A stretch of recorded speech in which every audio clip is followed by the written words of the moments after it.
Hello and welcome to the Reading Select Board Candidate Forum. My name is Vanessa Alvarado, and as the chair of the Reading Democratic Town Committee, we are happy to be hosting this event for the second time. On the April 7th ballot, running for 2 seats, are incumbents Carlo Bacci and Karen Herrick, and candidates Sal Bramante and Tony DeRezzo. Thank you all for being here this evening. We'd also like to thank the volunteers who are making this event possible. I'd like to introduce and thank our moderator, Jennifer Hillary, and our interviewers, Megan Fidler-Carey and Tom Grant. Thanks also to our timekeeper, Ralph Preston, who is just off screen over there. And finally, thank you to RCTV for recording and airing this live and for showing the recording between now and the election. And most of all, I'd like to thank all of you for joining us here this evening and for voting. In-person voting will be at the Reading Memorial High School on Tuesday, April 7th from 7 a.m. to 8 p.m.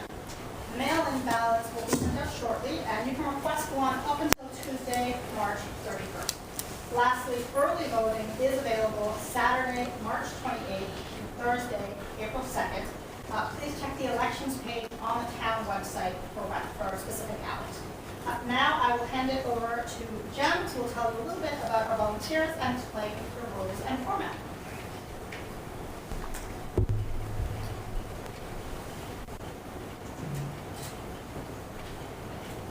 Thank you, Ms. Alvarado and the Democratic Town Committee. Good evening to everyone at home and present, to our candidates and our interviewers. My name again is Jennifer Hillary. I'm a Reading resident, a town meeting member, volunteer in our community, and I'm moderating tonight's discussions. Our interviewers are Megan Fidler-Carey, who just celebrated 10 years living in Reading, is an alumna of the Reading Cultural Council and serves on town meeting for Precinct 1.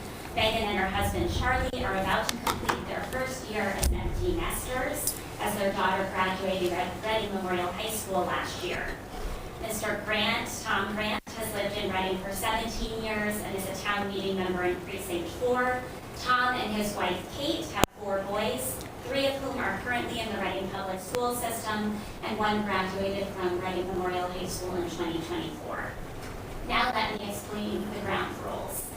Each candidate will be invited to make an opening statement of no more than 1.5 minutes. We drew lots for that order. All questions are of a non-personal nature and answerable by all candidates. Additionally, candidates have 1.5 minutes to respond to each question. Candidates will receive 2 opportunities for a rebuttal. Those can be used during the course of the forum, and those are no longer than 1 minute. They can be used at any time, but please remember you only have 2. The timekeeper, Ralph Preston, will display a green sheet at the 30-second mark, a yellow sheet at the 60-second mark, and a red sheet when the time is up. As the moderator, I will alternate first responders to each question, as well as questions from the interviewers. And at the end, each candidate will be invited to make a 1.5 minute closing statement, and that will be reverse order from our opening. So let's begin. We'll start with our opening statements. Mr. Bacci. Thank you.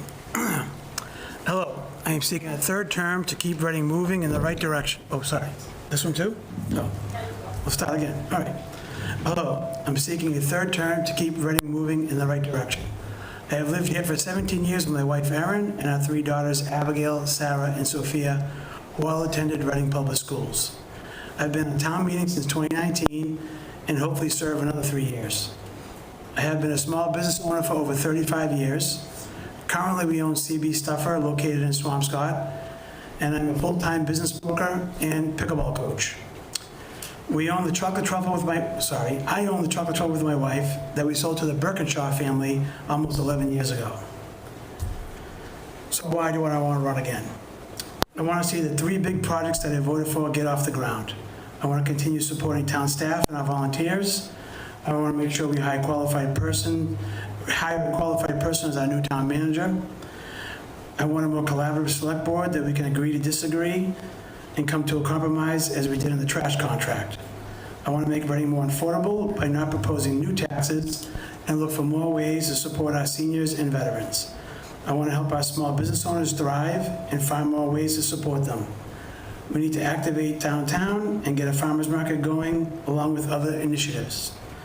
I want to keep the legacy of Nelson Burbank alive and form a committee to honor him properly. I want to see RCTV thrive under new leadership that I advocated for. I want to be part of an override discussion and find ways to have minimal impact to our residents. I want to earn your vote and continue the hard work that is needed to manage our wonderful town. Thank you. Thank you, Mr. Bocci. Mr. Vermonte. I would like to thank everybody here tonight for putting together the forum. My name is Sal Vermonte. I proudly called Reading home for 39 years. I graduated from Reading Memorial High School in 1991. My wife Heather and I are raising 4 children, Emma, Salvi Jr., AJ, and Juliet, right here in town. All of them attended Reading Public Schools, and 2 are currently in the high school. My commitment to Reading runs deep. I am currently serving my second 3-year term in town meeting, where I have been honored to serve as the precinct chair for the past 4 years. I am also in the second year of my 3-year term on the Board of Health. I am running for Select Board because I care deeply about this community. My extended family of about 20 to 25 Reading residents, ranging from the ages of 15 to 91, gives me a unique multi-generational perspective on the needs and priorities of our residents. If elected, I will draw on my decades of experience in Reading, my public service, and listening to the voices of family, friends, and neighbors to help move our town forward in a way that reflects the needs of all residents. If you'd like to know my platform, it's salforreading.com. Thank you. Thank you, Mr. Vermonte. Ms. Herron. Thank you. Thank you for the introduction. Thank you to the Reading Democratic Town Committee and everyone who has made tonight possible, and thank you for all of those who came out this evening.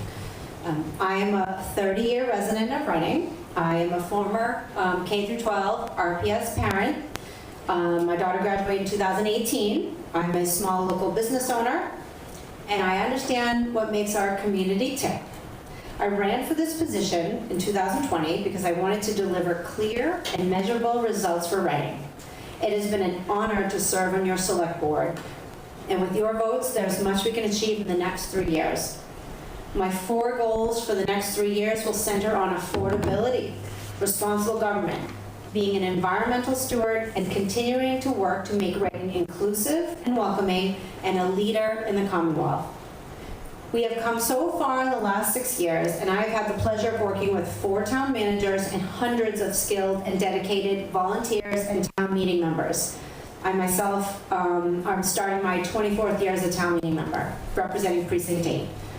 While you'll hear me talk about results for Reading, I want to make clear from the start that all of my proudest moments were achieved by the hard work of citizens and staff of Reading. I humbly ask for your vote on or before April 7th to continue progress towards these important goals. Thank you, Ms. Herrick. Mr. DeRezzo. Thank you. Thank you, everyone who's attending, everyone at home, and we've got feedback.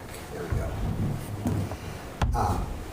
The reason I'm running is very simple, and it's the same reason that everybody enjoys watching the select board meetings so much, and that's because we've got a little bit of conflict there that's not helping the town at all. As far as I'm concerned, if you're a select board member, that's a position of responsibility. It's not a position of power. The goal is not to promote your ideals, your goal, not your goals, but whatever you want. The purpose of being on a select board is to resolve problems with town. We can do that if we actually listen, we compromise, and we actually admit when we're wrong. These are what I do every day at whatever I've done for the last 30 some odd years at work. I've worked with CEOs, technicians, back office people, and the goal has always been to come with a solution that works for everybody. If I'm allowed to serve, that is what I will continue to do. Working towards getting a goal, getting solutions that work for everybody. Thank you. We'll begin our questions. Ms. Fiddler-Carey. All right. Thank you. What characteristics are you looking for in a new town manager? And once in office, what do you think the new town manager's priorities should be? We'll begin with Mr. Bocci. Hello, sure. Thank you. For the next town manager, I'm looking for leadership skills, communication skills, what their background is, if they've served as a town manager somewhere else, an assistant town manager somewhere else, what boards and committees they've been on, and I think they should be well-rounded, hopefully have a deep education in public government.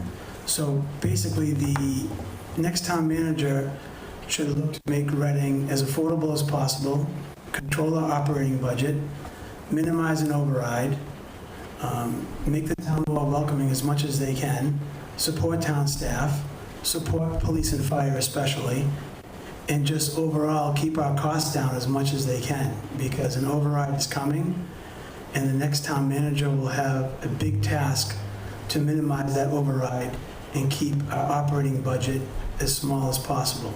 We have 2 big projects coming up. It's going to be a big debt exclusion to the town. There were much needed projects, Killam and the Recal Center, that I supported.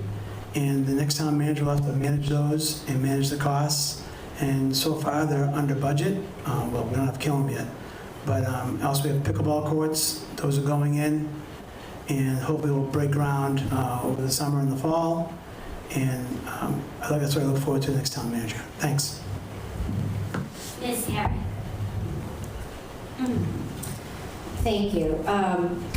So, as I mentioned, I've had the pleasure of working with all of our previous town managers, and as select board chair, I led the process to bring in an outside consultant and work with the select board to come up with a plan to thoroughly define our needs for the community in a statement position piece, which is then put out nationwide, to seek to encourage all qualified candidates to apply, and then work with our consultants to thoroughly vet them and engage the community and stakeholders.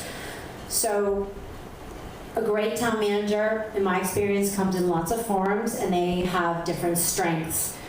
At this time, in our where we are today, I think, as my colleague mentioned, we have budgetary and financial challenges. So the next town manager needs to be well-versed in managing complex budgets. Our budget is now about $137 million. When I first got into town meeting, I remember budgets of $60 million. So strong financial background, ability to engage the community, a reputation for listening to stakeholders. As we build this school and the Recal, we have very different populations with different needs. So we're looking for an individual who can flexibly listen to different populations and respond, and work with the select board individually and as a whole, as well as our boards and committees, to be able to come to positive solutions for Reading. Ms. Herring. Thank you. Mr. Duresso. Thank you. I had the opportunity for 23 years to work under and learn from an excellent CEO. He took care of the employees. He understood that they are the backbone of the organization. You can have capital, you can have a building, but without the people under you working towards the same goal, that is what makes a great organization. So what I would look for in a new town manager is somebody obviously with experience, somebody who promotes the town both from outside and inside, and somebody who listens to the staff, hires excellent people, and lets them do the work that they are best qualified to do. Thank you. Mr. Vermonti. So, serving on many executive boards in my career, I've directly been involved in hiring senior leaders. It has given me a real understanding of what it takes to be a great leader. It takes a certain leadership style for high impact roles like this. I've been part of evaluating not just resumes, but culture, and this is critical when hiring a town manager. I know how to ask the right questions, read between the lines, and make sure we're bringing in someone who can lead effectively, work collaboratively, and earn the trust of the community. The experience would help ensure we run thoughtfully through the transparent hiring process and result in the best possible choice for the town, setting clear goals and communicating core values of the town. Thank you. Second question, Mr. Grant. Thank you.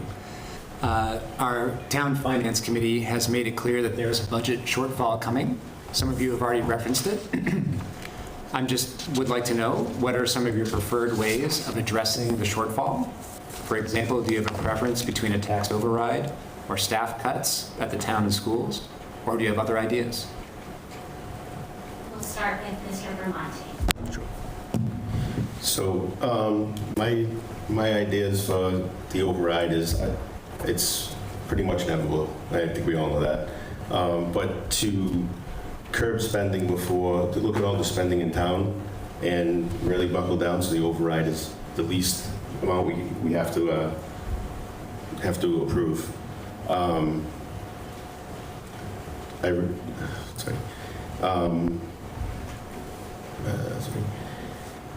So, I mean, that's just curb spending, sorry. Mr. DeRezzo. Thank you. I watched the Finance Committee meetings over the last month, and I have to say that town staff and Sharon Engstrom have done an excellent job of keeping the budget as tight as possible. There is only so much you can cut until you hit bone. And town staff has been doing it, and I assume and believe that they will continue to make sure that every penny that they spend is well spent and we get value for that dollar. Having said that, we're probably going to have an override. The question is when. It might be next year, it might be the year after that. But if we don't want additional overrides in the future, we need to start looking at growing the town tax base by expanding and allowing some infill development, small lots perhaps. We were beneficial from the 40R developments. While people may not be happy with H Flats or the Met, at least they brought in the additional tax base that we needed to prevent an override over the last 8 years. Thank you. Mr. Bonci. Sure, thank you. The first thing I would not suggest is cutting staff right at the beginning. Hopefully not at all. Yes, an override is coming. We don't know how much. Our town staff has done a great job with grants. The ARPA money lasted several years, and now that's pretty much gone. And we got a little accustomed to that, unfortunately. And that's led this to a potential override in the coming future. So I think I agree with Tony as far as Sharon has done a phenomenal job with town leadership to cut our budget. We have a lot of projects in the works, a lot of capital planning in the works, and things are a priority. Paving's a priority, sidewalks are a priority, our schools are a priority, obviously, our teachers, public safety officers. So I just think we have to tighten the belt as best we can, look for more opportunities. The 40R district has generated about $1 million in revenue. Our next big project, in the near future, hopefully will be Eastern Gateway. That would be a tremendous opportunity. We're going to vote on that at town meeting, some rezoning of that area. And it's just, we have to do a better job of controlling the budget, controlling our expenses. This past fiscal cycle, we did a really good job. Everyone was about 2.5% to 3%. And to see what's going to happen going forward. Thanks. Ms. Herron. Thank you. That is the question of the day.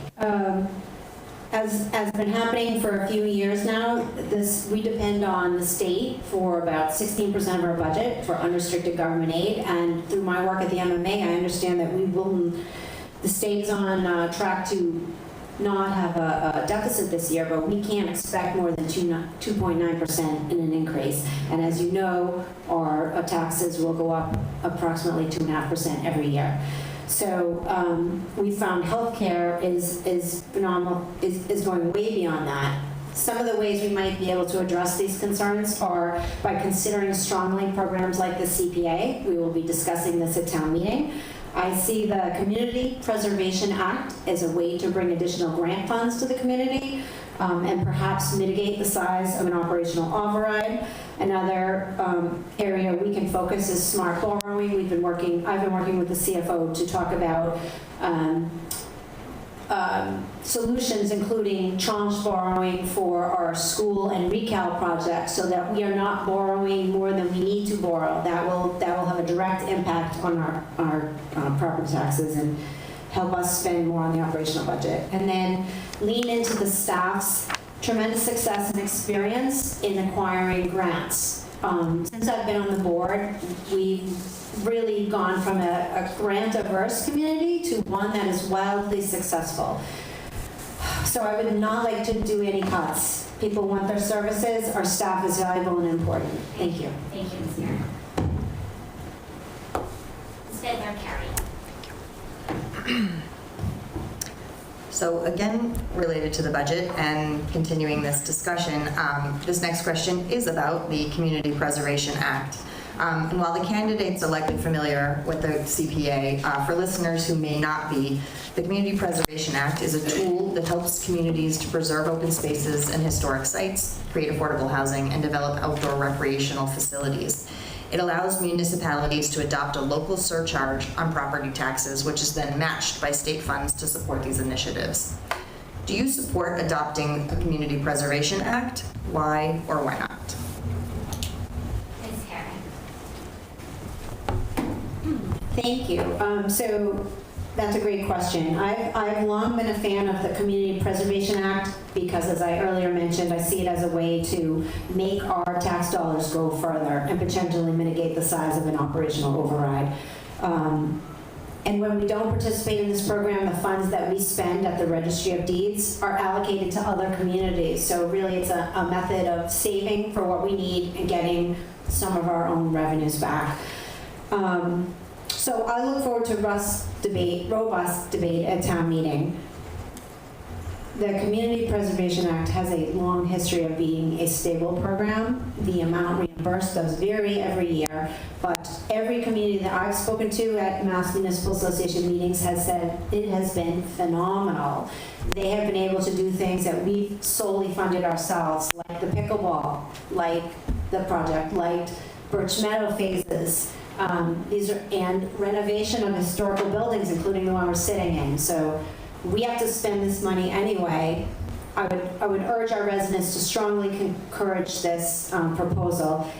And there is a component being proposed that we would have an exemption for seniors, and that is allowed because, again, it comes back to affordability. So how do we continue to stretch our dollars and not harming the most vulnerable residents of our community? Thank you. Mr. Vermonte. So I support, I like the idea of the CPA, but I feel it's not the right time. On the doorstep of the override and all the debt inclusion from Killam and the new senior center, we haven't even seen that on our tax bills yet. I feel like there will be too much burden on the residents of Reading at this time. And maybe it would be, an issue to put on a later date. But at this time, I feel like it's not the right time for this. Mr. Gereso. Thank you. I support the CPA. It's basically a cashback card. We spend money already on many of these projects. We would get money back from the state. And while it's not 100% match, even 20% of $1 million is $200,000. The CPA does everything that we'd like it to do, which is that those of us with more expensive homes would get a $100,000 deductible on our assessed value. Those with a less expensive home would get the same $100,000. So if you're paying taxes on a $500,000 home, you're getting a 20% discount on your additional tax on the CPA. A $2 million home, you're only getting a 5% discount. So you're helping those who are less fortunate, who probably have older homes. It works out well in that case. The money we're spending today is already being allocated in the budget. We can play around with the numbers. If we're doing an override, the CPA can be part of the override so that you don't have to go additional. It's a, I hate to use this phrase, no-brainer of a decision, especially if you're looking at a potential override. Thank you. Mr. Bocci. Thank you. Reading is a very expensive town to live in, but a great town to live in. We offer many great services. I have the privilege of being on the CPA committee with 6 other residents. And after about 2 years of meetings, I felt personally, as one member of the committee, that I could not put CPA forward. It's not the right time. The match, I don't call it a match, the contribution is very low right now. It does have to do with the registry of deeds transactions, so when rates come down, more transactions. But at this time, I just don't see it. I'm trying to look out for our vulnerable population. We're already adding an extreme amount of taxes to our seniors and to our veterans. And another tax, which is what this is, would just be another burden to our residents. There's many great things about CPA, I agree.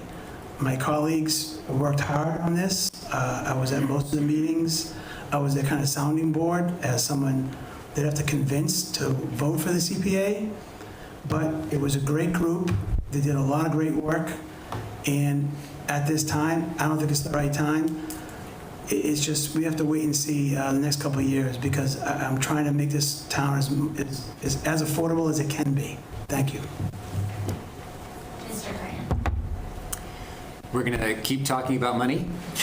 So again, related to funding initiatives in town, Article 14 on the upcoming town meeting warrant proposes diverting between 50% and 100% of the Burbank Ice Arena rent payments from free cash into 1 or 2 dedicated funds for adaptive recreational programs. Do you favor the creation of these dedicated funds at this time? And why or why not? Mr. DeRosa. Thank you. The answer is a simple one. I support the inclusive sports program. And from what I hear, it should be a priority of town. But its existence should not be dependent upon a inconsistent funding mechanism that we're using from Burbank. Over the last 20 years, there have been times when they've given $100,000 to the town and times when they've given 0. I don't think that the adaptive sports program should be held ransom, basically, to how well Burbank is doing that year. If it's a priority for town, we should be doing it, and we should fund it properly. Now, we can take the money from Burbank, put it into the general fund, and offset it every year, let people know where that money is going. But I don't see the reason we need an extra layer of paperwork or legality so that we can basically spend the funds that we already have. Thank you. Mr. Bocci. Sure, thank you. We had a robust discussion last week or the week before on this topic as we were approving the warrant. And yes, adaptive sports, unified sports has been funded by the schools. They only have so much. The program is growing and wants to grow. So I disagree with a few people that have said in public that Burbank is telling us what to do. Burbank is asking us. It's not a condition of the parking agreement. They're asking us in the spirit of Nelson Burbank to create a stabilization fund to fund these programs. So I have no issue with it. It's another tool in the toolbox. That's what I said at a recent meeting. It's another way to fund this program. It's not the only way. People are looking at it like it's the only way to fund this program. We have to make it a priority if the community wants it, and I believe they do. So I fully support it. I will vote for it at town meeting if I get reelected, and to town meeting. And there's a lot of controversy over this, and maybe it's coming from Burbank Ice Arena Authority, but it was a negotiation for the parking agreement. We wanted something, they're asking for something, and town meeting will decide. I don't have a decision in it. Town meeting will decide what to do. Thank you. Mr. Vermonte. I feel unified sports program is so valuable to this town in so many ways. It really should be funded by a stable line item on the budget. I don't think it should hinge on what it might possibly get from the Burbank Arena. The kids in town deserve way more than this. My son is part of it. He helps out the program. I hope in town meeting, goes to town meeting in April and passes unanimously. Ms. Harris. Thank you. So what I've learned recently is that actually unified sports is also a great program, being funded in the schools currently. And I understand now, I believe, the difference with adaptive sports programs, which are equally valuable, but would fall under rec. Because it would be all ages. And I think that is a wonderful thing. And both of these programs are awesome. And if these are a community priority, then I want to find a way to fund them. One of the things the Select Board has done recently with my leadership is created a Commission on Disabilities.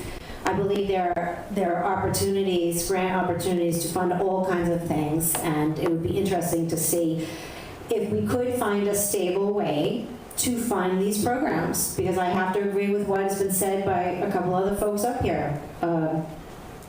There's not a stable source of rent coming from Burbank Ice Arena, unfortunately. So, and it's also problematic from a process perspective, having served on the Finance Committee, and I understand they recently changed the line item to add $25,000 for unified sports at their last meeting.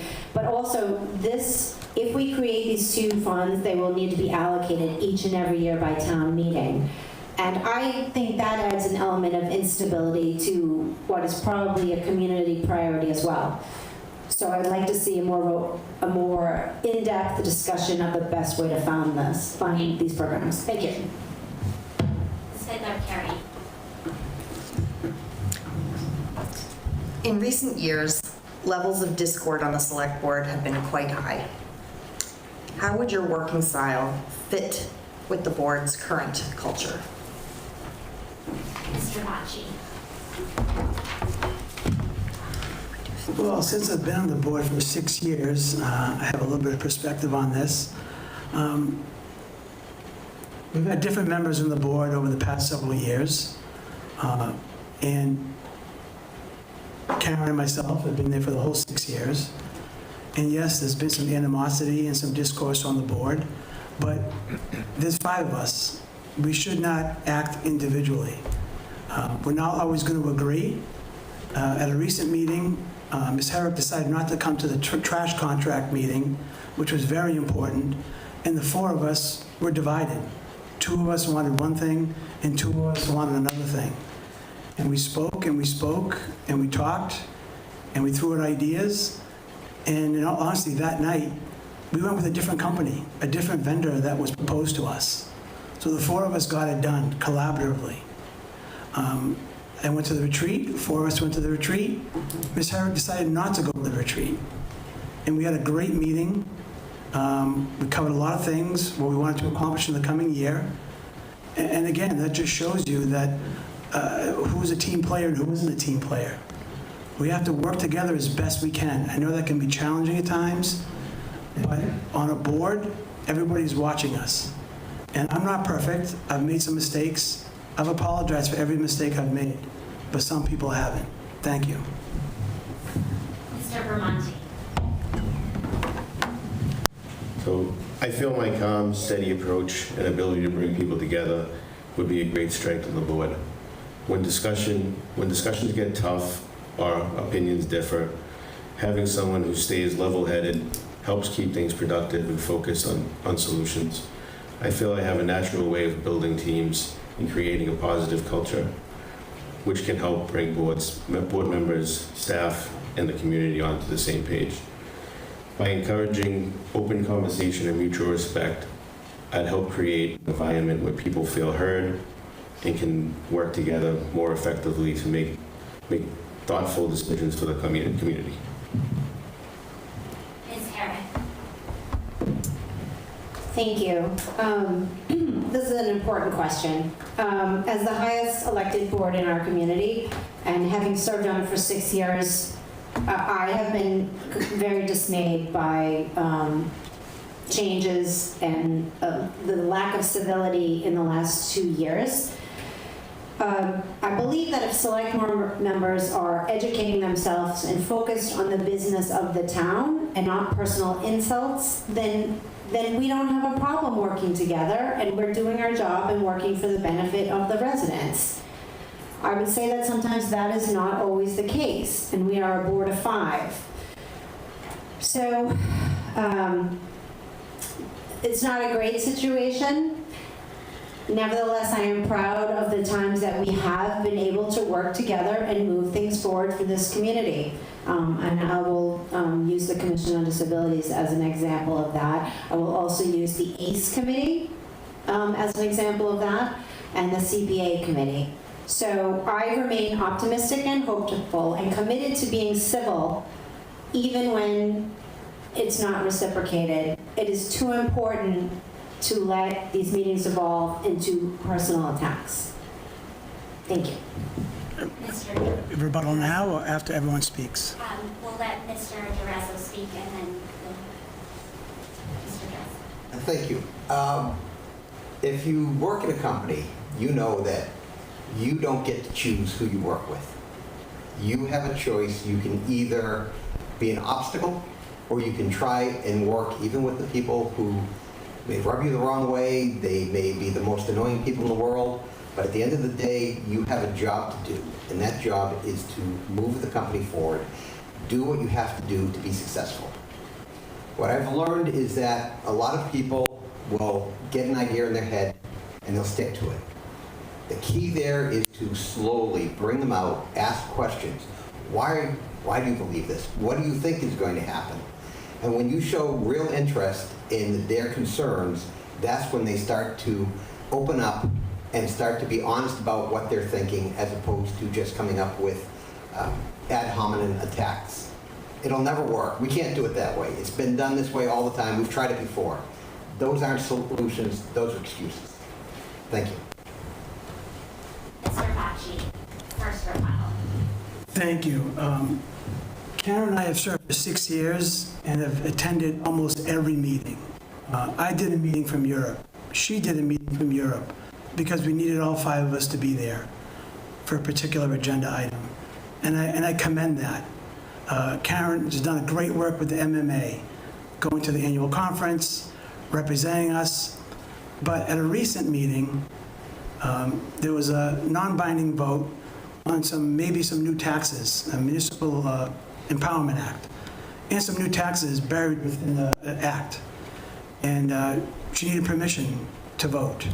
And she asked the chair if she could have that permission. So the chair looked into the Municipal Empowerment Act and found that it was proposing new taxes that would be imposed by us, the select board. So Karen was told she didn't have that permission, given notice, enough notice before the vote, yet went and voted and represented the whole board that we supported it. Thank you. Next question. May I rebut that? My apologies, Mr. DeRezzo. Thank you, Mr. Bacci, but I did look into that. The problem is the taxes was an excuse, it wasn't a justification. The problem here is that the chair failed to notify the MMA of who would be representing Reading. Failure to do the work is what caused this entire misunderstanding in the first place, let's call it that. Had the chair done their job and appointed, by the way, I believe Karen was the official liaison for the board to the MMA. So she should have had the right to vote. So it's really a failure of multiple people that caused this incident, not just one. Thank you. Harry. I'm going to pass on this one. Oh, Let's see. any further? Mr. Grant. Thank you. Sometimes national issues become local issues. From your perspective, what would be the role of the select board and specifically the Reading Police Department were ICE to become active in Reading, potentially detain someone or interrupt a legal protest? Mr. Vermonte. In the case of if ICE came to Reading, I would, I would stay grounded in my decisions, listen to town council and leadership at Reading Police Department.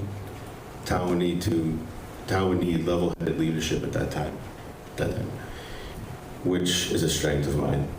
My primary goal would be the safety of the residents by clear communication of what to expect from ICE and to ensure all town functions continue to operate normally. Mr. Terrazzo. Thank you. This is a potential problem. I would hope that the police chief and the officers running would stand up and would protect the residents, making sure that ICE is following the law, doing what they're supposed to do, not detaining people for no reason, making sure that they have probable cause. I think our state legislature and the Attorney General has been leading us with advice on how to react to ICE when they do show up. But it's important that people know their rights, know what they can say, and what ICE is allowed to do. And that when ICE steps outside, someone, be it the state troop, the local police, or the Attorney General, needs to step in and keep them in line. Thank you. Mr. Bacci. Thank you. Do you know something we don't know? I made a joke, but it's not funny. I fully trust our law enforcement and Chief Clark, 100%, 10,000%. I don't foresee this happening. I don't appreciate federal-related questions to our local government. I don't see ICE ever coming here. And if they did, I'm guessing there was a reason. I don't know the reason. I've seen it on national TV. There's a lot going on there, but I fully support our public safety officers and Chief Clark to do the right thing under state guidance and under their purview. Thank you. Ms. Herron. Thank you. I actually brought this topic up to the select board. I've had more than one resident ask me what our policy is going to be. I understand some other communities, there are now grant programs coming in that may have a stipulation that we're going to let you have this money to fund, food program, but if ICE comes to town, you're going to cooperate fully. So the reason I asked the select board, this is a policy decision. And yes, the chief of police has a strong role in a policy decision, but this is absolutely a topic that the select board should take up, because I would rather have a policy in place and us having had a discussion and determine how we would respond should we find ourselves in that situation, rather than say, oh, it's never going to happen to us, when in fact it's happening to communities all around us. I think that's incredibly short-sighted. So I hope we don't have to face this issue, but good policy making is identifying a potential threat to our community and being prepared to deal with it. And I'm fully confident that we have the staff here to provide considered input and then to execute should that actually happen. Thank you. Ms. Fittler-Carey.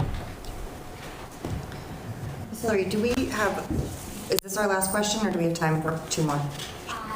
Go shortish. We will see. One question? The last. I think we can reassess depending on how long it takes. I think they're going to determine in this one. Let's go to. Two questions, okay. So we just addressed a topic that we hope will never happen.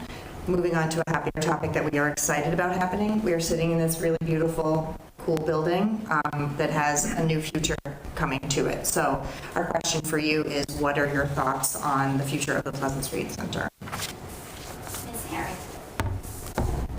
Thank you. I thought you wanted me to talk about recap. I'm so excited. But I'm excited about this building as well. I love this building.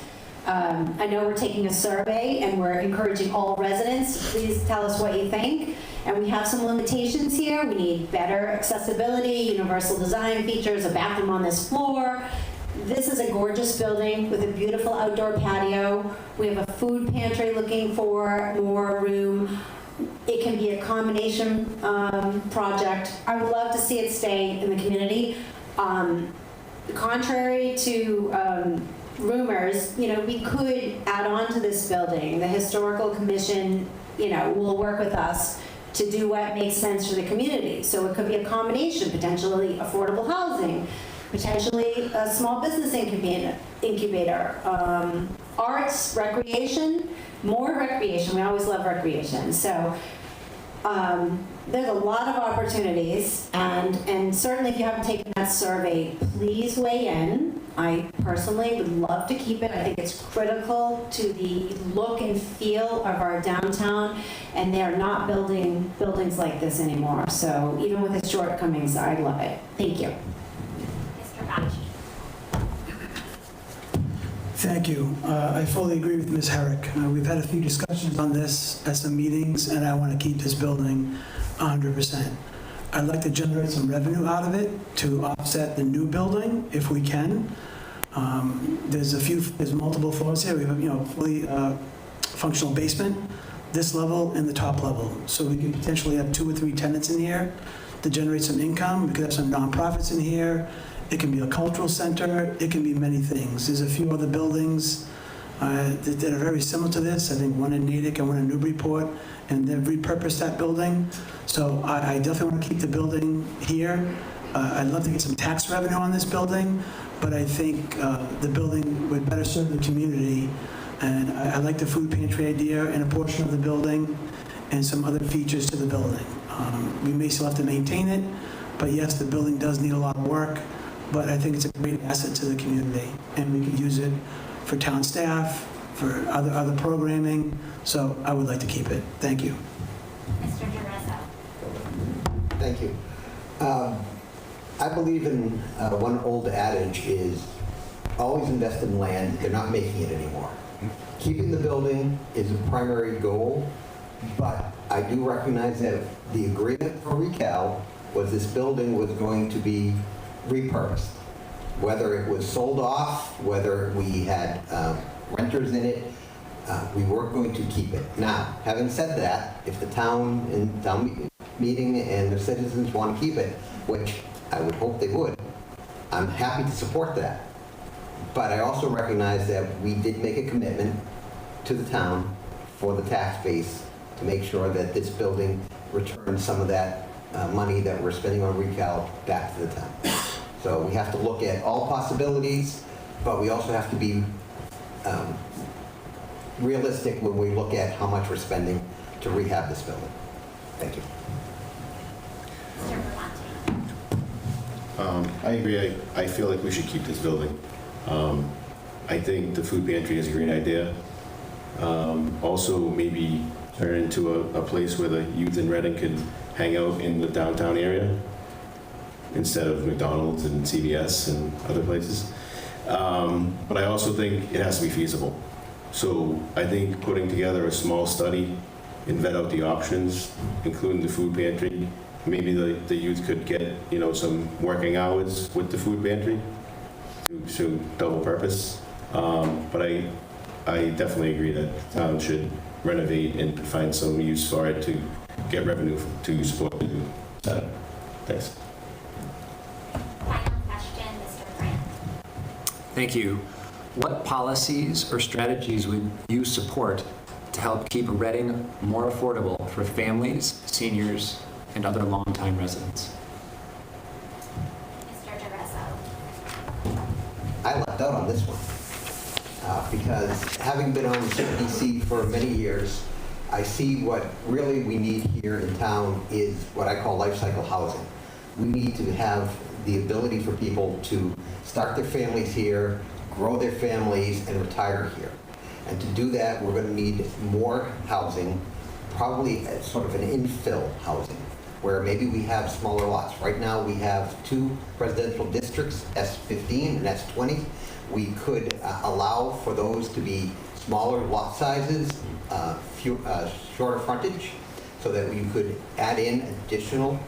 The bonus to infill is that most of the money goes to the homeowner as opposed to developers who build large buildings of 30, 40 units. We could allow for multifamily. If you look around downtown, you'll see that there are a lot of 2 families, 3 families, and 4 families scattered amongst all of us. So what we should be doing is making Reading more affordable by allowing more smaller developments, and that way we can have places for retirees to move to and have places for families to move into. Thank you. Ms. Karen. Thank you. Yeah, affordability just got more exciting. The instability now in gas and petroleum products. We like to keep our roads in good shape, and that the price of asphalt is going to go up. So that's something else we're going to need to grapple with. That being said, I'm very proud of the fact that I have voted consistently to increase the split tax rate to benefit residents. I am a fan of a tax policy that benefits residents, not Home Depots. And I cannot say that of my colleague, Mr. Bocci, and I hope he's willing to talk about why he consistently votes for tax policies that favor the Home Depots of the world and ignores the affordability issues that all of us are seeing.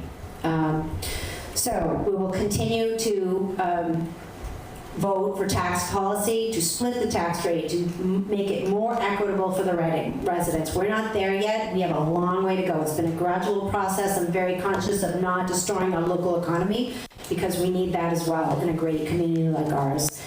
Other things are done. I voted to implement tiered water rates, which provide significant water rate relief to smaller households, which also tend to be younger families or seniors. People of maybe reduced means, so I'm proud that the select board did that. I'm also in favor of expanding that to support condo complexes, and we're not there yet. Thank you. Mr. Vermonte. Sure. I would be in favor of more low-income housing, tax breaks for seniors, and take advantage of the MBTA community areas that were passed by the town meeting to build some more units for people to be able to afford in Reading. There's also, I know there's some research being done by a select board member currently into a possibility of taxing businesses at a tiered rate, which makes a lot of sense.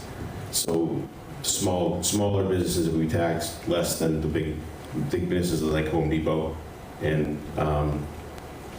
I think that would make a huge difference for affordability in Reading. Thanks. Mr. Bocci. Thank you. If a lot of you have driven down Main Street, particularly South Main Street, you've seen a lot of activity there. All these units will add to our tax rolls. As far as policies go, the town has to try to be as affordable as it can. And yes, growth is inevitable. The downtown smart growth district has grown tremendously. We continue to add housing all throughout Reading, but that doesn't solve all our problems. Affordable housing has been a big topic for a number of years. We proposed it over Oakland Road, and that wasn't successful. It was talked about that this building could be affordable housing, potentially. So there's a lot to address as far as affordable housing goes. Excuse me. But I think to make Reading as affordable as we can, we have to not increase taxes, any new proposed taxes that are going forward. So I would advocate for just to control our operating budget and look for growth. Eastern Gateway is an exciting proposal. We have to work with RMLD as well. They want to expand their campus. They don't want to move, but they want to expand their campus to serve the 4 communities that they serve. So there's a lot to do here going forward, and that's why I want to run again and get reelected. Thank you. And can I use a rebuttal? You'd like to use a rebuttal? Yeah, I have one left. Sure. All right, just to be clear to everyone, I've never advocated for Home Depot. I've always advocated for small business owners because I am a small business owner and was a retail small business owner in this town for many, many years, and have a lot of friends who are small business owners who live in this town. Small businesses can't vote, so I try to be their voice to advocate for them. Ms. Herrick would like to maximize the split and cause them to increase their taxes thousands of dollars to save $50, $60 for a resident. Yes, I want it to be equitable, of course I do, but our split rate is less than 7% residential. Sorry, a little jumbled there. But anyway, I've always advocated for small businesses. Thank you. Ms. Herrick, Romano? Just a short rebuttal.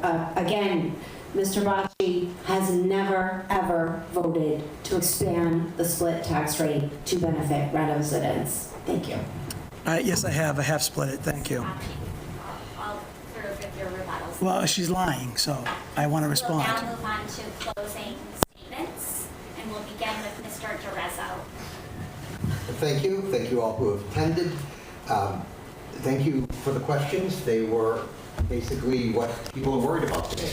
How are we going to make the town affordable? What are we going to do with our assets? And how are we going to handle the budget crunch that's coming?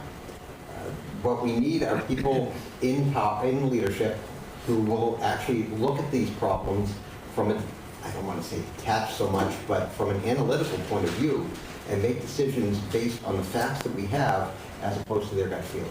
Thank you. Ms. Herrick? Thank you all to have participated this evening. Those were tough questions. Thank you. The beauty of local government is that it is by the people and for the people, all 26,000 of us. I began my municipal service in about 2002 by running for town meeting, and now starting my 24th year representing Precinct 8. It has been an honor. I was then drafted by former select woman Camille Anthony to serve on an early solid waste committee.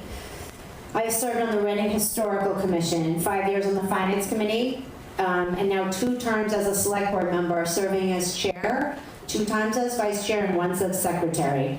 I make it a point to reach out to our legislators on a regular basis, whether it's to request earmarks for a community garden or our open space needs, or help changing state law so that we can join the Green Communities Grant Program, or speaking to them for specific help regarding a refund from the MWRA.